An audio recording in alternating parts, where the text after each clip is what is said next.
So welcome everybody, it's time to start. So welcome back again to the last planning session of PAX 615.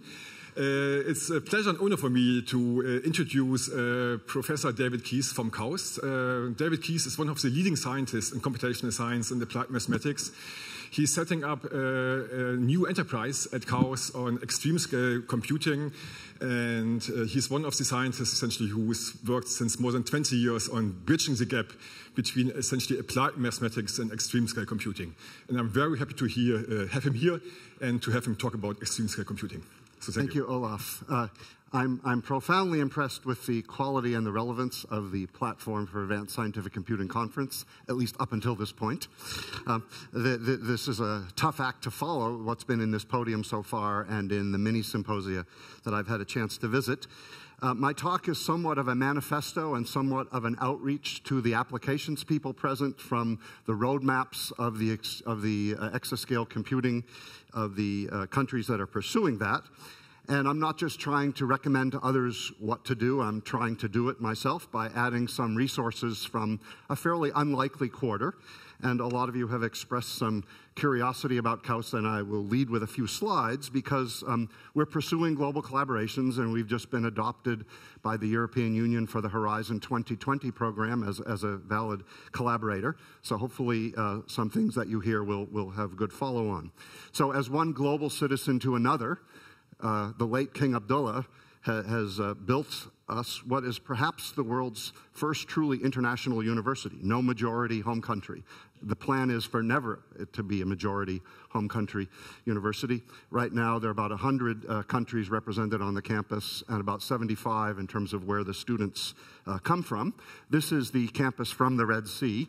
I know a number of you have been there. A few of you are on our advisory board, but for others, welcome to one of the world's trouble spots with this big, stable country of 30 million people in the middle that has great ambitions to invest. So this is our approximate site on the Red Sea. The Red Sea is about 150 miles wide at that point. This is a blow-up of the campus, which is about 45 square kilometers. That's my house, right on the Red Sea. This is the academic campus that was pictured on the front slide, blown up there. And right in the middle of the academic campus, building labeled number 1, is the Al-Khwarizmi building. Al-Khwarizmi was the 800s era mathematician from whose Arabic name we get the English word algorithm. And in the year 830, he wrote a book called Hisab al-Jabbar, a book of calculations for balancing and completion, from which we get the word algebra. And in that book, he described the quadratic formula by completing the square. And this is a tradition that the late king would like to resuscitate in terms of doing basic science and also very applied science with a sustainable technology focus. So back when we were launched 6 years ago, Siam News was very generous in running an article which reflected on the fact that we may be the world's first computational science and engineering university, by which, we were founded downstream of the third and fourth paradigms of big simulation and big data, with an opportunity to structure the academics and the research in a way that treated those with proper respect and good balance compared to, retrofitting the brownfield of some ancient hallowed university. And this is the way the university is structured. It's matrix managed like a national laboratory with, at the moment, 8 sustainable technology themes, which are undergirded in part by experiment, in part by simulation, and 3 so far enabling technology centers.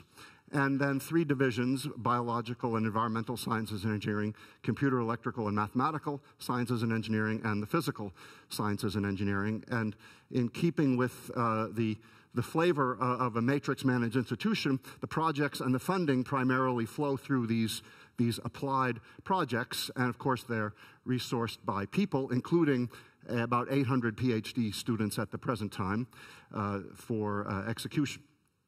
The philosophy of software investment that we have at KAUST is like the one that I came from out of the SIDAC program, Scientific Discovery Through Advanced Computing in the U.S. Department of Energy, whereby one can identify very readily a handful of canonical problems like particle methods, grid-based PDE methods, dense eigenvalue problems, and so forth, that support a huge variety of applications that are quite different and span many ranges of scale, from molecular structure, quantum chemistry, all the way to global climate, seismic inversion, turbulent flow, magnetohydrodynamics, bioinformatics, earthquake source inversion, data assimilation of Red Sea circulation. These are some of our principal users on our current supercomputer system. Recently, KAUST never expected to be ranked because we don't have undergrads. We're not a conventional university. We really are more like a CNRS or a DOE. But we somehow appeared on a new ranking called the Leiden rankings, which derives all of its information from citation sources, not from student productivity or other manners of reputation. And the most recent list, which is based on the years 2010 to 2013, actually had us appearing for the first time in slot number 75. And if you exclude universities in the US, it's number 27 in the world, which has been a big surprise and gratification. We just took delivery of a Cray XP40, which, if it were to be put on the November 2014 list, would be number 7 on the LinPack benchmark and number 5 on this new high-performance conjugate gradient benchmark. Here just below PISDINT and here just above PISDINT, because the pure CPU-based machine actually runs the CG benchmark a little bit better than the GPU-based machine. It's for a pure CPU machine, it's about the most energy efficient that can be delivered by Cray so far. And you can see some of the particulars over there. And we're accepting delivery from Cray approximately June 15. The machine has passed all its benchmarks. And after a couple of months of our biggest users doing some unusually highly resolved simulations, this will go into open competition, and hopefully we'll be pairing with or joining with many of the other Cray and supercomputer centers around the world. And anyway, the future is exciting. We get to add a burst buffer in September, the next generation, which should lead to not only easy I/O, but also some interesting new algorithmics. For instance, if you're doing some time integration optimization, penalizing over the discrepancy between a forward solve and then a backward solve for the adjoint. Maybe instead of recomputing all those adjoint points, the burst buffer would be a good addition. So in terms of resilience, there are many new algorithmic opportunities coming with that new piece of architecture, spanning the biggest gap in latency between any of the levels of the memory system, between DRAM and disk. If we compare the machine we were born with, which came in at number 14 on the top 500 in 2009, to the current one, it's about 33 times faster in peak. That's about right, square root of 1,000, factor of 1,000 every 10 years on the Gordon Bell Prize on the top 500. It's approximately 5 times more power efficient, a lot more storage. But as with all of the machines, and Julia mentioned this, Jackie mentioned this morning, with every generation, the ratio of memory to flops gets worse. They're both improving exponentially, but the memory and the I/O are always falling a little bit further behind. And one last advertisement about KAUST. We're extremely proud that we're being joined by ETH quality faculty on July 1. The author of SpecFem 3D Globe, a very popular benchmarking code for doing seismic wave propagation. Daniel Peter will be joining us and joining the Extreme Computing Research Center. So he may be one of the earliest users of that machine, although he prefers GPUs. So we'll work hard to build that up. Oh, I guess I have one more advertising slide, which is that we've teamed with the Nature Publication Group to put out a popular science webpage called Discovery at KAUST.edu.sa, and this is the latest version on eigenfaces, but you're welcome to explore that and see whether there are places to connect with your own applications agenda. So now I'll go into my manifesto, which starts with a quote from the great hockey player Wayne Gretzky, who said, "A good player skates to where the puck is, while a great player skates to where the puck is going to be." So my goal for this talk is to look at algorithms for where the architectures are going to be based on the International Exascale Software Project roadmaps and what one can derive from vendors, and with a caveat that such algorithms may or may not yet be the best. I mean, they may be designed for more austere memory bandwidth than exists today, but already some of these algorithms are beginning to hit their sweet spots and presumably will fit them better as the architectures evolve. So just a few examples that we're working on. We have an algorithm called accelerated cyclic reduction, which is a new spin on this 45-year-old algorithm, which was good for constant coefficient Poisson solvers, but this is an algebraic approach which uses hierarchical matrices to reduce the Schur complements. So instead of using FFTs on the exact Schur complements, the order n squared algebraic complexity would go to order n long squared n. Of course, fast multipole is by now a 30-year-old order n solver. Again, if you have constant coefficients or a pure gravitational or electrostatic problem. But it has a bad constant when used at high preconditioner, at high precision compared to multigrid. Multigrid typically wins at today's problem sizes, although FMM wins asymptotically. But if you lower the precision, it's already useful, it turns out, as a preconditioner for other Poisson-like problems. Then there's the QR-based diagonally weighted Haley eigensolver, a couple of years old, by Nick Hyam et al., which performs many more flops than the state-of-the-art Scalapack eigensolvers, but it generates an arbitrary amount of dynamically schedulable concurrency by recursive subdivision, and it beats already the state-of-the-art on some GPU implementations. There's the multi-core wavefront diamond tiling stencil-based technique. I think Olaf is very familiar with this, which reduces memory bandwidth pressure when traversing Cartesian lattices on multi-core processors. There's the balanced domain decomposition with constraints, another algorithm that chews up a lot of flops, but is very well suited for high contrast elliptic problems such as reservoir modeling. This is an algorithm that Clark Dorman at Sandia and Olaf Vidland have been developing for a number of years, and now thanks to one of my own research scientists, Stefano Zampini, it's part of the PETSI library, and it is scaling very well. Then the multiplicative Schwartz precondition in exact Newton, a new nonlinear preconditioner that helps break the synchronization bottleneck of the global Jacobian solve in a global Newton's method by replacing the ultimate problem to be solved with Newton's method with a nonlinearly preconditioned version that needs many fewer synchronizations because there are many fewer iterations after the concentration of the local work. So I'll come back to a couple of these, but I just wanted to convey the flavor of algorithms that are a little bit beyond what you would, try to program today. If one of your, friends came to the office and said, what's the best MPI-based, weak scaling thing that I can do? Just looking ahead to the strong scaling within a node challenges and opportunities that are coming. So the background of this talk, very simply, is not very original. It's the IESP roadmap that many of you in the audience helped construct a few years ago and are still working on from the big data point of view.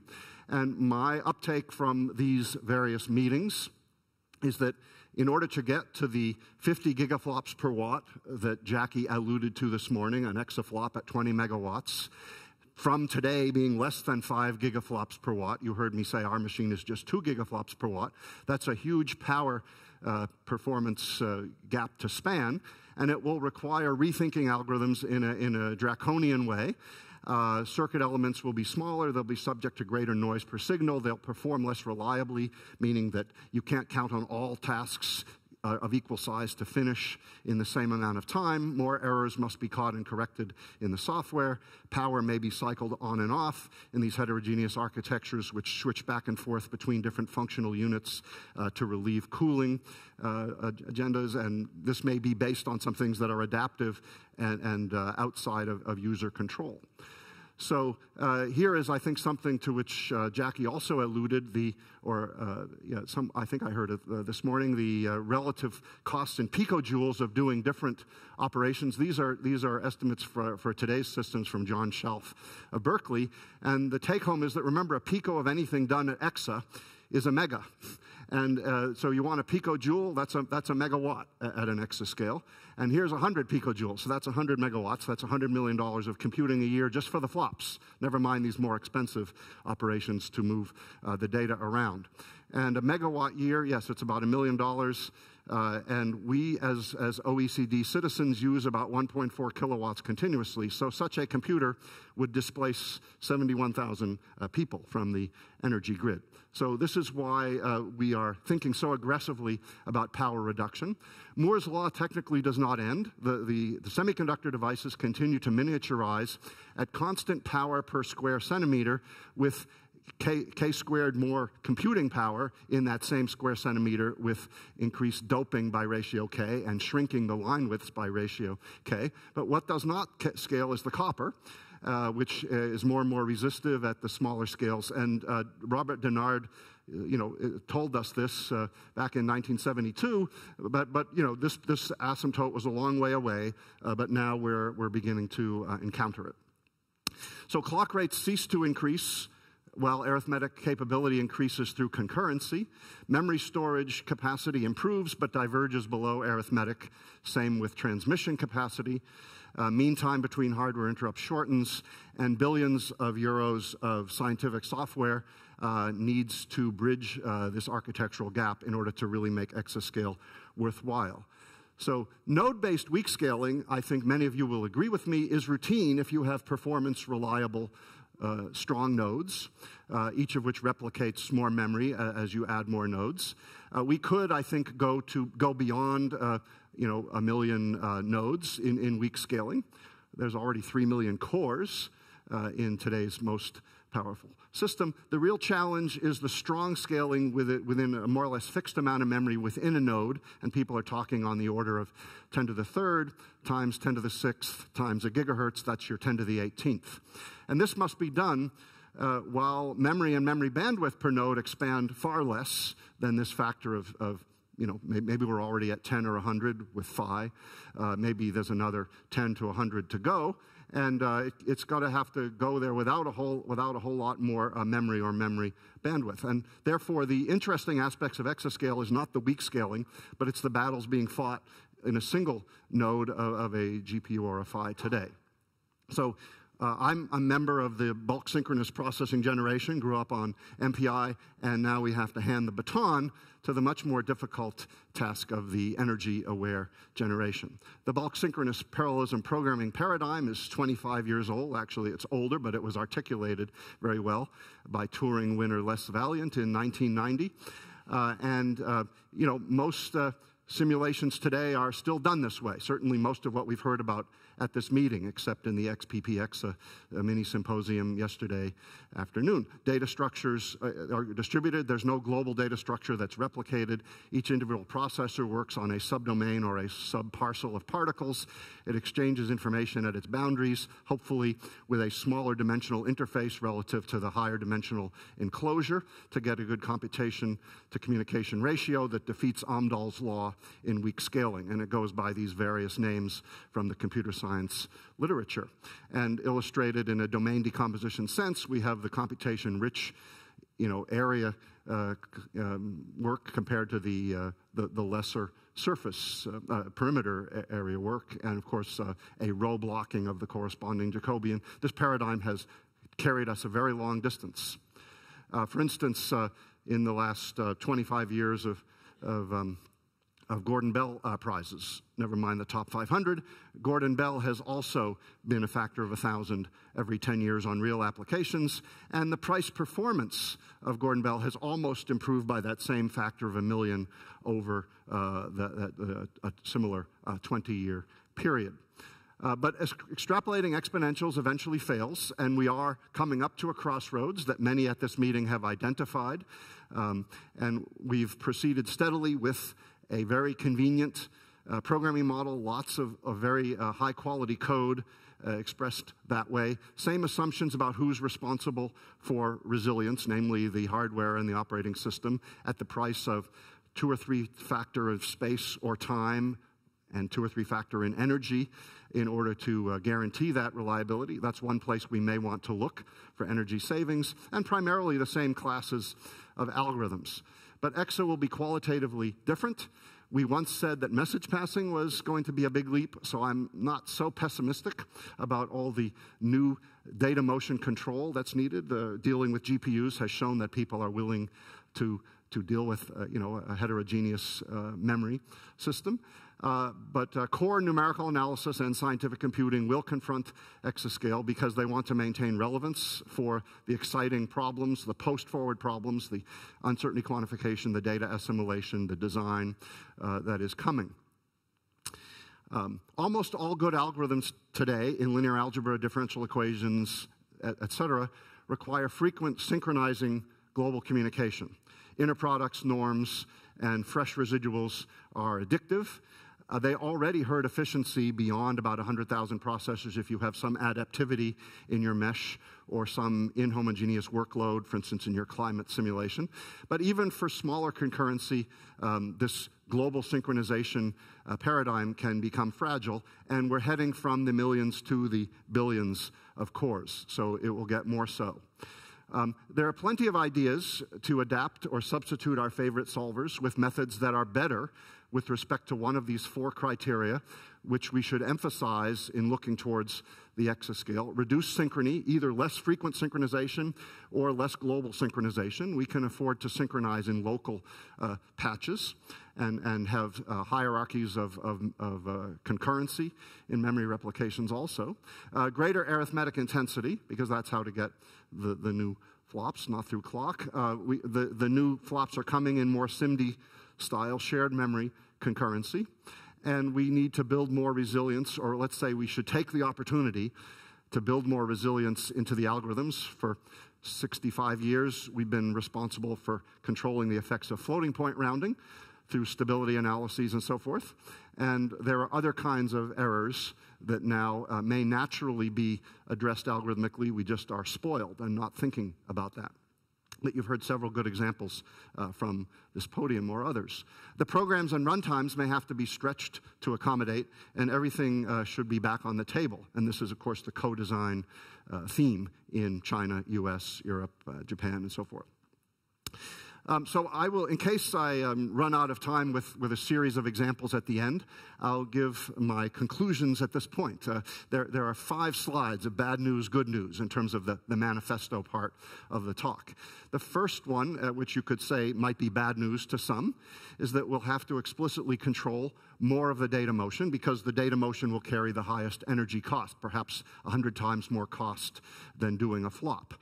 But we'll get the privilege. We'll get the languages and the tools to control the vertical data motion along with the MPI-type horizontal data motion. This will be something that will soon, I think, be as natural. Optimal formulations and algorithms may lead to poorly proportioned computations at exascale. Many of our favorite methods, like Krylov methods with a relaxation preconditioner, are very bad on memory bandwidth. They use an element once and throw it away. The architecture may lure us into different kinds of formulations, things that are sacrilegious, like actually storing an inverse and applying it in a much less synchronous way, may actually become more relevant, or at least an approximate inverse.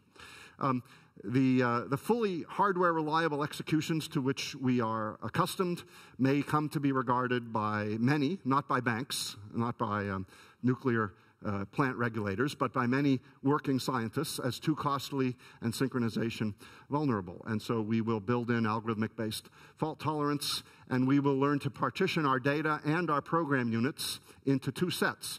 A small set, presumably, that is done reliably with today's standards of writing to memory and getting the correct floating point results. And hopefully a much larger set that can be done fast and unreliably, knowing that the errors can either be detected or their effects rigorously bounded based on the math or the application. I mean, a pixel in a movie is not a serious error, for example. And there are many examples already in direct and iterative linear algebra of people going to classical algorithms, injecting faults, building in ways of detecting those and recovering at a small cost. And indeed, computing wasn't always reliable, and von Neumann, in the context of cellular automata, wrote a very deep paper already 60 years ago on the synthesis of reliable organisms from unreliable components. Another bit of bad news is that we are spoiled with using default high precision in nodal bases on dense grids. This is very natural in many codes. It's highly productive. But to save storage and bandwidth, we will probably make much more use of hierarchical representations, exploiting continuity, exploiting sparse grids. We will communicate and compute deltas rather than the full quantities in order to reduce the data that has to be communicated. If you track a particular MPI message over 1,000 iterations, chances are the actual data elements change very little from one time step or one iteration step to the next, and a much smaller amount of data could drive the same algorithmic progress. And maybe this will be partly integrated into hardware. We'll equidistribute errors, knowing that we shouldn't be by default computing algebraically in such high precision when the truncation or other uncertainties are much less. There will be a sort of a walk away from fully deterministic algorithms because they're too synchronization vulnerable. To wait for missing data, we may have good machine learning algorithms to read the last 100 messages from that neighbor and predict something good enough to take the next step. If we have to roll back, we shall roll back. But with problems without models, we're very successful with predictions now. If we have a very nice model with continuity in space and time and so forth, this should be much easier to hybridize those AI algorithms with NA algorithms and come up with something that's much more forgiving on this hostile hardware. And so a rich numerical analysis of algorithms making use of statistically inferred quantities may emerge. Okay, so what will the first general purpose exaflops machines look like? A lot like the ones we have today. They'll still, because they're less than a decade away, they will use CMOS logic. The software will probably still be MPI plus X, but X will be very interesting to see how it evolves. I know Torsten believes that maybe MPI itself is the best X, but within a smaller memory basin. And actually, many people agree with that. But these are some interesting things to help manage the shared memory. So my philosophy is that algorithms are where the action has to take place. The applications are given by the stakeholders. The architectures are given by what sells cell phones and Game Boys. And so this is a full employment program, and you've begun to see for some of the architectures that are scheduled for delivery within the next couple of years in the U.S. Department of Energy, large postdoc programs being originated to help migrate in advance some of the most important codes. If you think about the software that we use in doing scientific and engineering research, a lot of it is model related. Where we put in the physics and discretize the problem. A lot of it is development related, such as a debugger for 1 billion cores. What does that look like?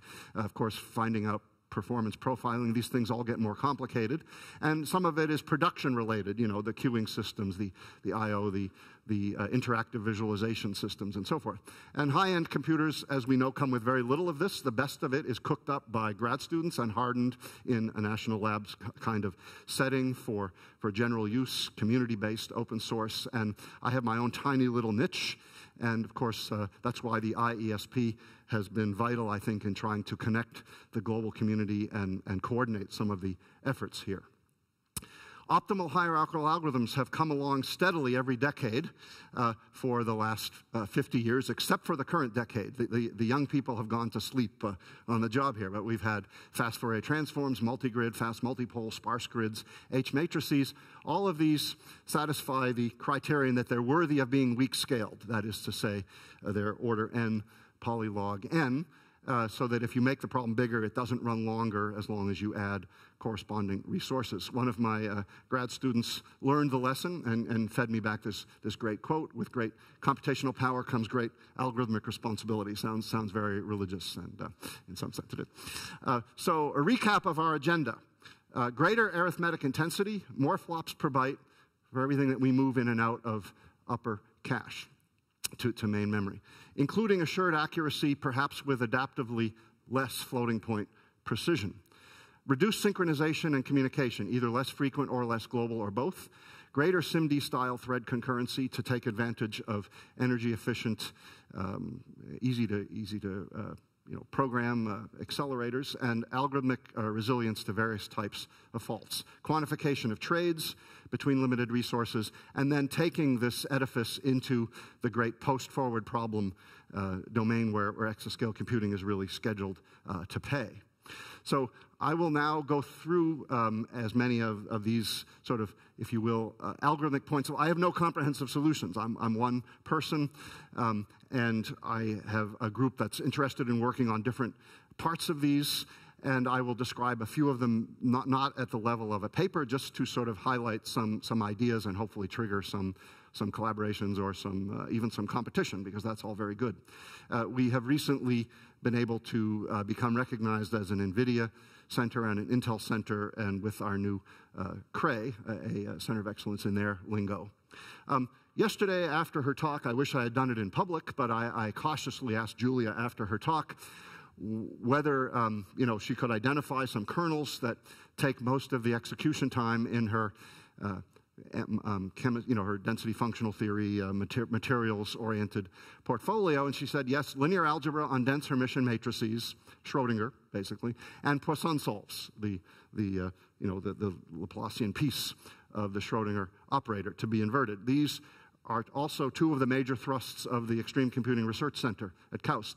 And besides chemistry, the dense symmetric problems come up in spatial statistics and other covariance contexts, and of course in reduced Hessians.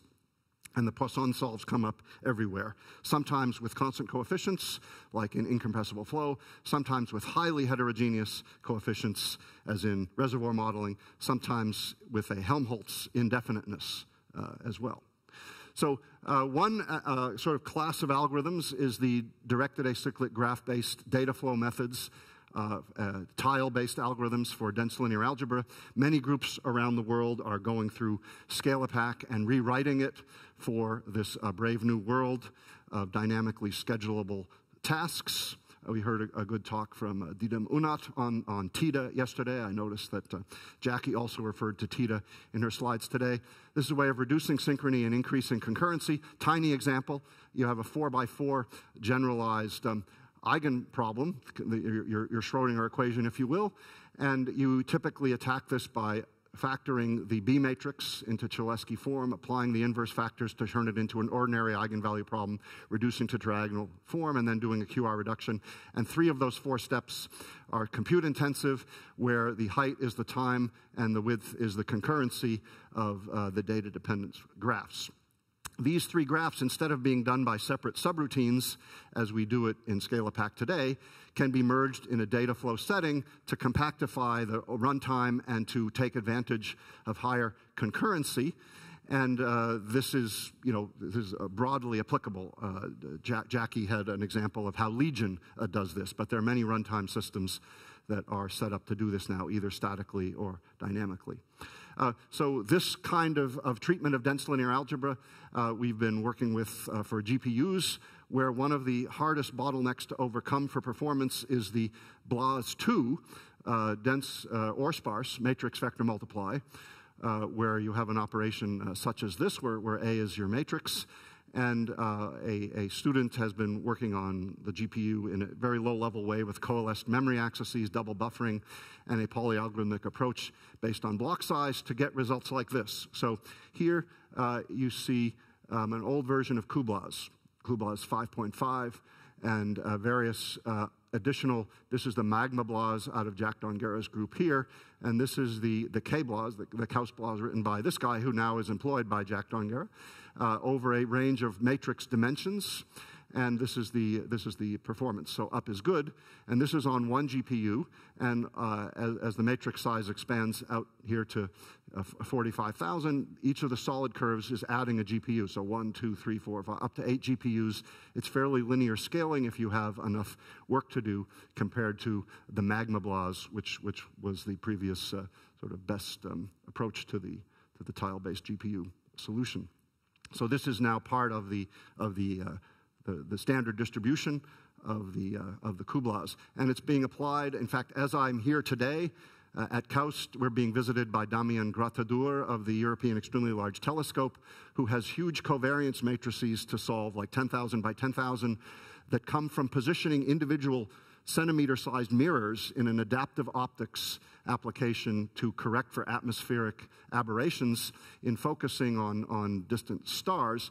And we are co-developing the adaptive optics with them for GPU-based implementation. There was a paper in Supercomputing 14 based on both an eigen-based and a Cholesky-based approach. And now we're trying to integrate the whole vertical stack so that we're not moving data in and out of the GPU so much. Here's a picture of, again, something very similar in the Cholesky context of turning the classic 4 steps into a DAG and then scheduling them.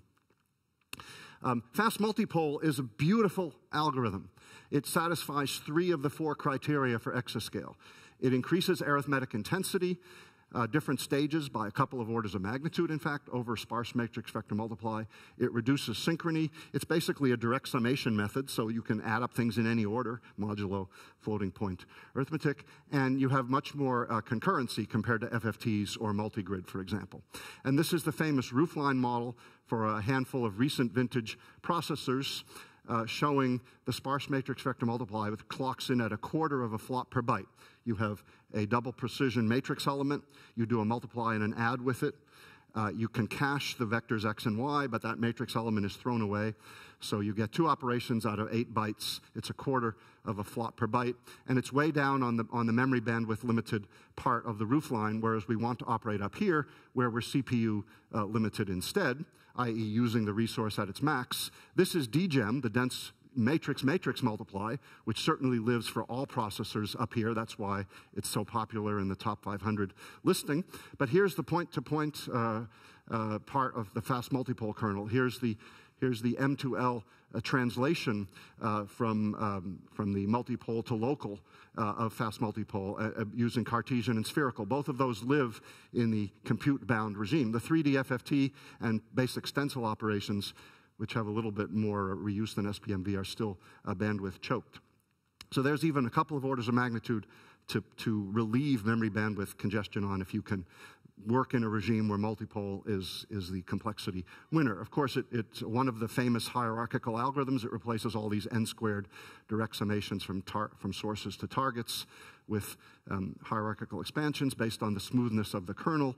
And at every level from these sources to this set of targets, there are recursive hierarchicalizations to coarser expansions. All of these levels can be traversed simultaneously in arriving at the application of, in a sense, the inverse operator of Poisson.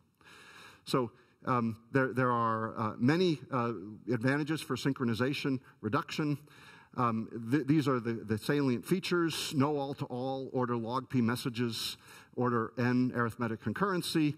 Tunable, it has an HP-like tuning. You can separate the expansions further apart and use lower order, or you can have them rather close to each other and use higher order. So that's useful for tuning to things like warp sizes and things in the memory system, the SIMD units that we get. It's been inside 8 Gordon Bell Prizes. There are many effective GPU implementations, some of them publicly available, but it's fragile. The classical algorithm is based on constant coefficients or a pure 1/r².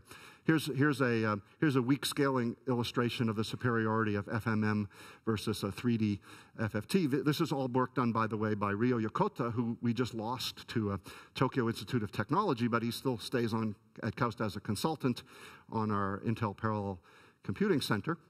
And it's his EXA-FMM code that we're basing a lot of our work on. I alluded earlier to the fact that if you use FMM at low precision, it may be a perfectly adequate preconditioner for some other discretization of Poisson, such as finite elements, and maybe for something that's not homogeneous. And indeed, we've been working on that application of EXA-FMM to solve Poisson-dominated problems where these two terms, you can ignore them. They're a conventional boundary element method to handle boundary conditions. And this is the order n² block for the interior, which is replaced by an order n log n FMM piece. So the preconditioner is reduced to a MATVEC, a very arithmetically intense, highly concurrent, low synchronous MATVEC, which is the same philosophy of, say, sparse approximate inverses, but more concurrency, more intensity, less synchrony than other preconditioners. here is a plot of ILU. This is pure convergence of residual versus iterations.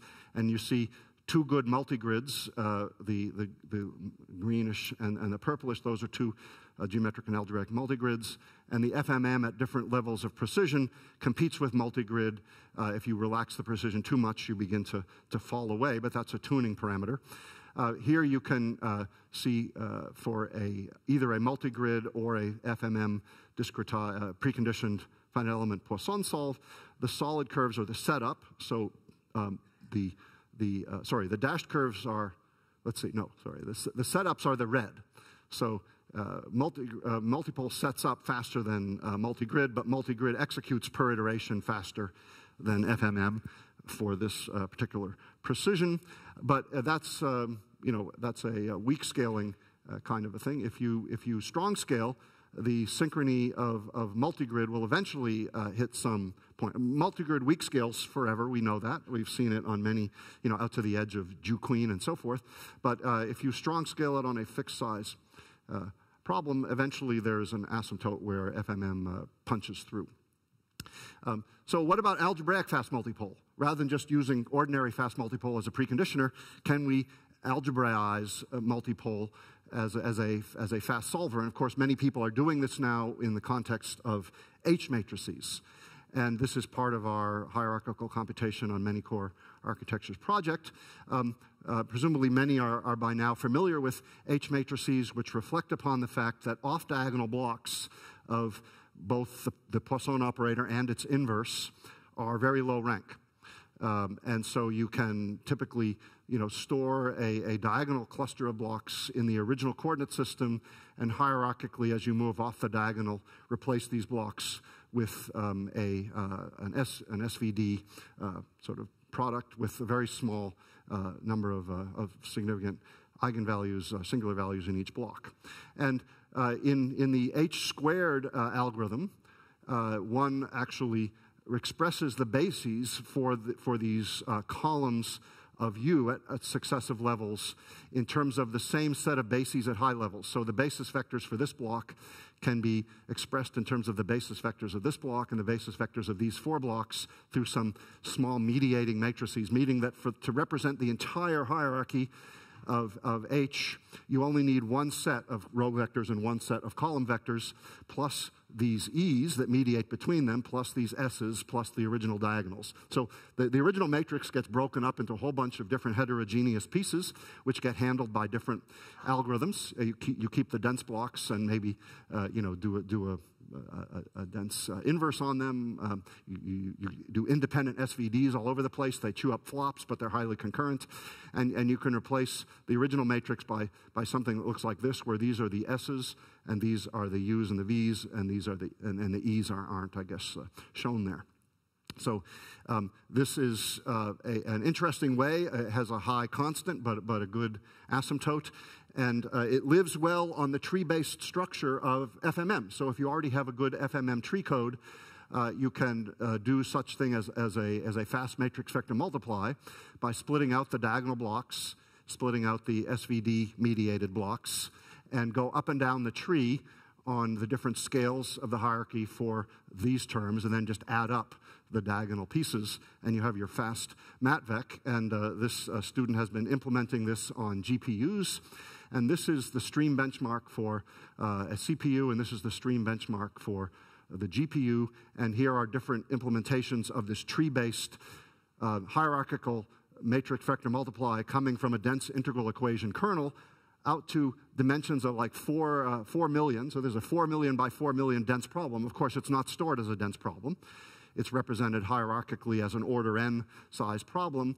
And these are three different, the MKL, the Q-sparse, and the Q-blas, which at sufficiently large size almost uses up the available memory bandwidth. So these are ways of sort of affecting kernels well below what the user has to think about when they call a Poisson operator that we hope we can help migrate into the mix. I mentioned earlier nonlinear preconditioning. How am I? Okay, so I think this one might be worth doing before I conclude. This is a way of replacing the global Newton method for f of u equals 0 with a new problem, which has the same root, hopefully, if you're close enough to the original root. Newton has globalization issues. This doesn't necessarily improve the globalization, although it does in many cases. But essentially, it creates a series of local problems that are asynchronous with respect to each other, that hopefully reduce the total number of outer Newton steps. It's actually not so unintuitive how to do it. This is the original system. This is the new system with a script. And the new system is built up as a sum of domain-decomposed corrections. And the way the corrections are derived is to solve the original Newton equations within subdomains. So you have your previous guess. You modify the previous guess independently to solve Newton in each subdomain. You add those up. This is the new Newton roots to be solved. Obviously, when f goes to 0, so did this f. The other side requires the Jacobian to be sufficiently non-singular and so forth. So this is the additive version, which was done in 2002. It actually is not just a exascale method. We never thought of exascale. We thought of it as a robustification for the irregularities of Newton-Krylov. But nowadays we have a multiplicative version, which is useful for preconditioning multi-physics problems, where there's a course-level multiplicativity between different physics and a fine-scale additivity for the domain decomposition. I think I will skip one last example on multi-physics and just remark that our programming model will still be dominantly message passing because that's our legacy code, but it will be adapted to multi-core inside with a relaxed synchronization MPA-like interface. Load balance blocks scheduled today with nested loop structures will be separated into critical and non-critical parts by the user. Only the user knows how to do this. The critical parts will be scheduled with a DAG through dynamic languages or runtimes, and the non-critical parts will be made available for NUMA-aware work stealing in economically sized chunks to account for the performance irregularity, to take advantage of all the holes that are left where there is an occasional synchronization. For instance, Jackie's SEMA work could happen here. It's not on the critical path. But this will mean separating threads for logically separate tasks, not unlike the way an OS works, prioritizing them differently. If we take a look at our Newton-Krylov method, we solve a linear system, we bound a step, we update. We solve a linear system, but I don't know any way of breaking this critical path. But these things are put on the critical path in today's codes, and they don't need to be. PETSI, Trilinos, Hyper, Sundial, Dune, whatever. They all do these things on the critical path, and this is where I think we will generalize our programming models. We already deal with a small amount of non-uniformity. Once we deal with the more drastic amount of non-uniformity, many of today's very painstaking efforts on adaptive reload balancing may hopefully be swept under the same hardware-software rug. There are many other galaxies. This is a couple of years ago, a workshop in DC on identifying exascale math opportunities. This is a famous chart you can find from Pete Beckman on what's on the rise and what's on fall in the IESP roadmap. And I would just add to those widely accepted emphases my own pet set of trends. More user-controlled data replication, more user-controlled error handling, adaptive variable precision, computing with deltas rather than with whole quantities, high-order discretizations, and exploitation of low-rank versus our default high precisions working directly with quantities of interest, etc. The basic algorithmic theme is we're dealt with two curses in scientific computing, dimensionality and multiple scales. But we also have two blessings, continuity and low rank. And where those exist, they can help migrate the algorithms to the exascale. So that's a little bit of a manifesto for your concluding humbly delivered talk. And thank you very much.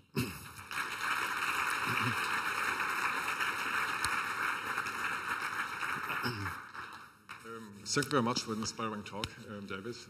Yeah, we have time for questions.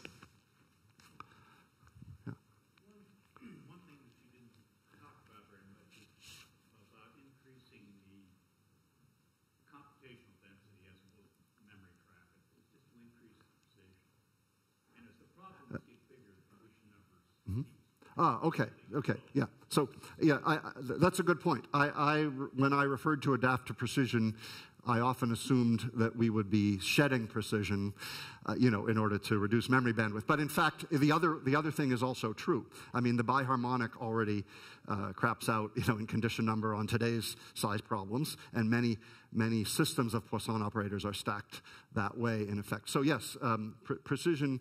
We may have to take a precision hit, even as we deal with less memory and memory bandwidth. You're absolutely right. That's going in the wrong direction. But as we make the problem sizes bigger, that's absolutely right. Some ill-conditioned operators will have to be collected in high precision. By the way, the preconditioners don't have to be. I mean, in other words, as long as you do your Krylov orthogonalizations or whatever in the full precision, you can use a much lower order precision preconditioner often. Yeah, and that's a default, for instance, in PETSI now. So there are ways to combine precisions to try, if you understand what's going on. Thank you for that very important point. Yeah. Every time you scale to the next level, you find what assumption you had forgotten about. Yeah. One more. Yeah. This is going back to your ice hockey player. Yeah.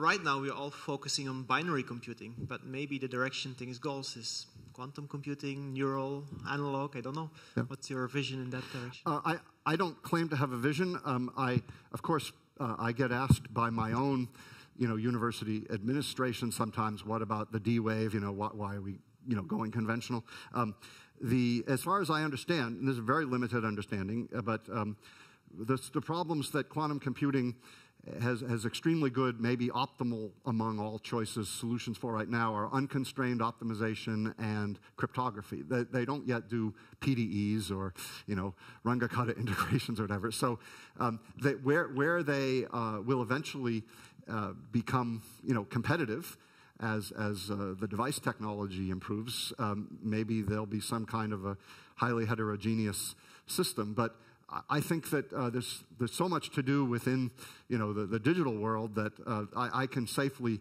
leave that to others. Of course, when it becomes important, we have to be ready to figure out how to interface that. Okay. So one more question. So I have one for you. Essentially, I saw you showed a reservoir simulation topic on one of your slides. Is there any kind of highly scalable solver available in this area? For which simulation? Reservoir simulations. We recently started an upstream petroleum center. Yes.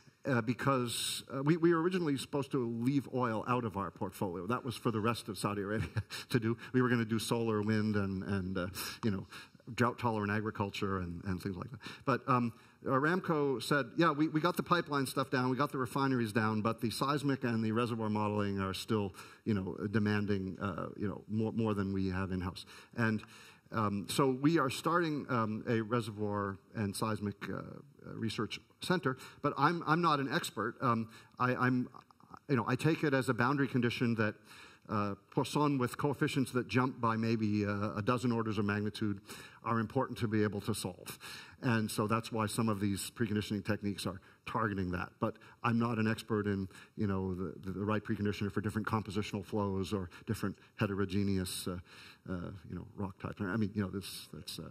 So there are many greater experts in the audience. So if there's no more additional questions, so let us thank you. Thank you. Thank you. Thanks for coming.